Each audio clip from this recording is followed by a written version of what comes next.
We're back to talk about some more removed cards, this time from Seaside. Seaside second edition was actually more recent. At this point, I guess it's a couple of years ago.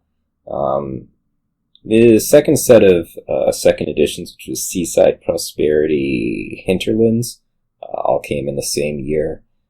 Probably had some more, controversial removals than the base and intrigue ones, but in any case, these cards don't exist. Don't do them. There's better cards out there, and you don't need to be playing with these. And even if I say they're fun, they probably weren't. I'm just nostalgic for this time that I can actually remember, unlike the base and intrigue ones. In any case, let's take a look at what's gone from Seaside. Embargo. This had tokens, metal tokens. That's always kind of gross because it's a set component that costs money. In any case, aside from that, Embargo sucked. It was weak.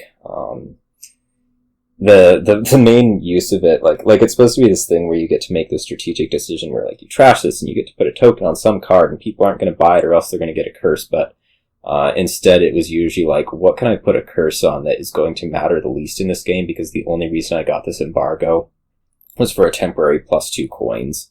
And that's where, in addition to not being very strong, it also kind of didn't do what it was supposed to do.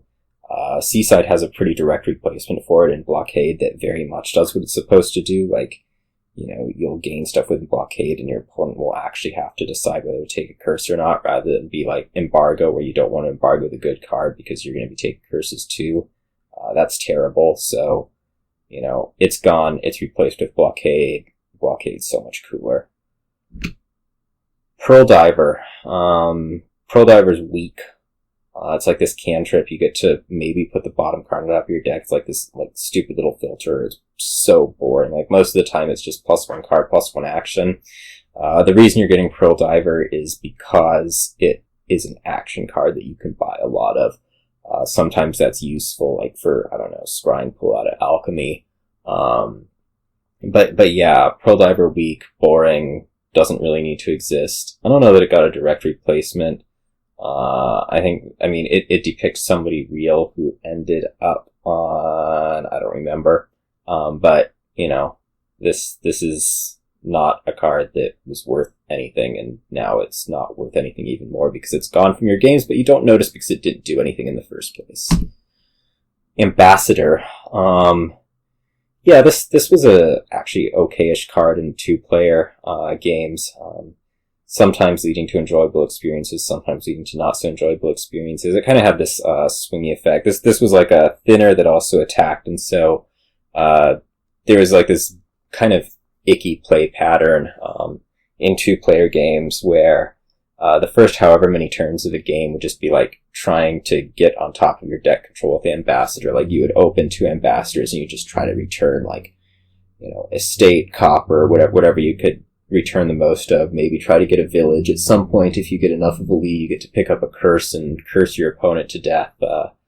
But it always took forever to get out of that. And if somebody got out of it too soon, they'd just lose because they'd get overwhelmed by junk as the opponent got thin. So that's not the greatest play pattern ever.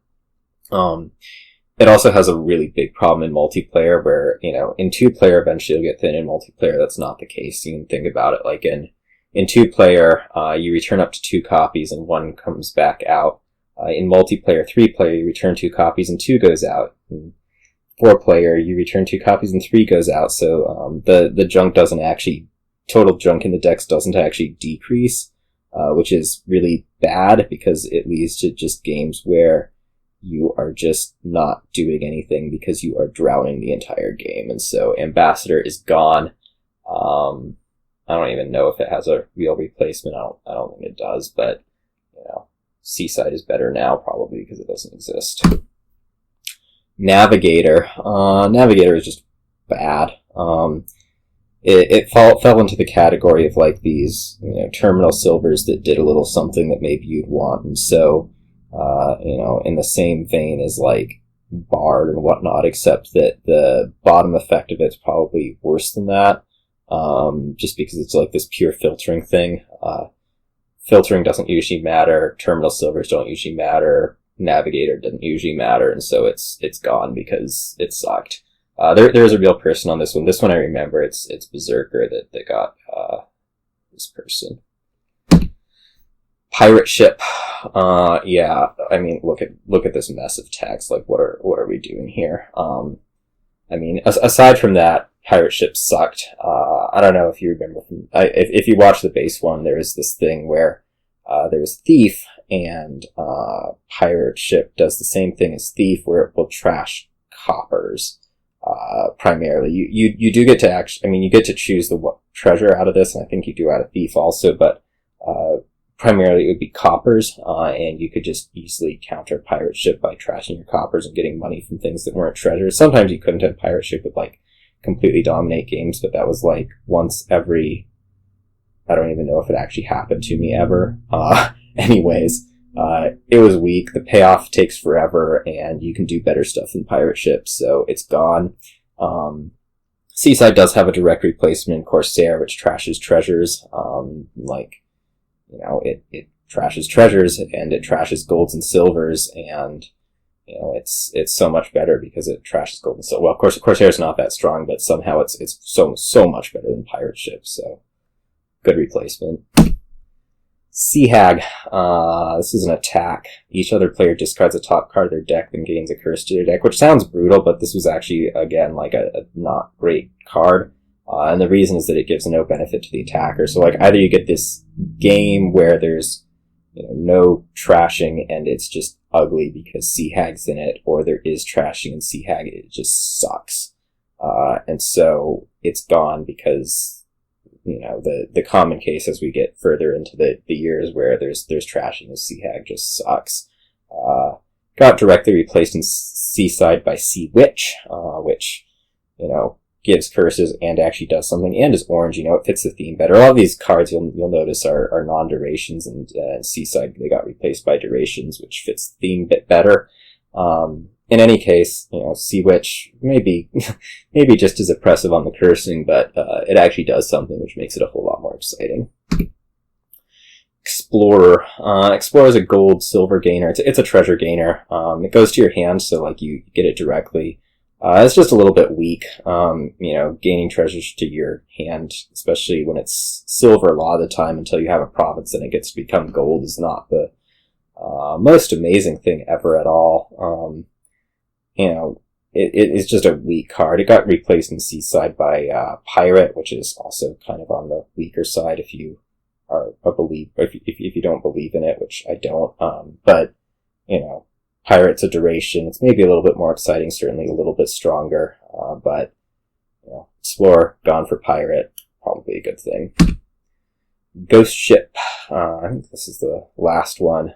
Ghost Ship is quite oppressive.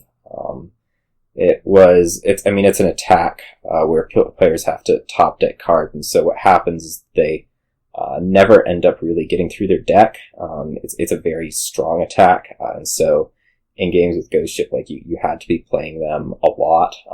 I actually like this kind of game where you have to, this really emphasized your deck discipline. You had to trash down, you had to draw up in order to counter this Ghost Ship attack, but sometimes it would feel a little bit swingy just because like the first person to do it can really shut the other people off of getting their Ghost Ships, of getting their draw, of getting their trashing to get up and be able to effectively counter it. And so I think for that reason it was just a little bit too oppressive.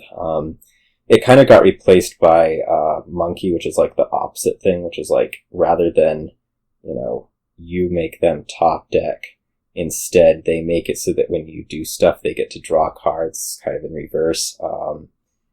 It's a little bit tenuous, but it got replaced and it's gone. And maybe with the exception of this one, I think all of the Seaside replacements are probably for the better, and you don't need to be playing with Ghost Ship. Just you don't, and so don't play with any of these, and we're glad they're gone.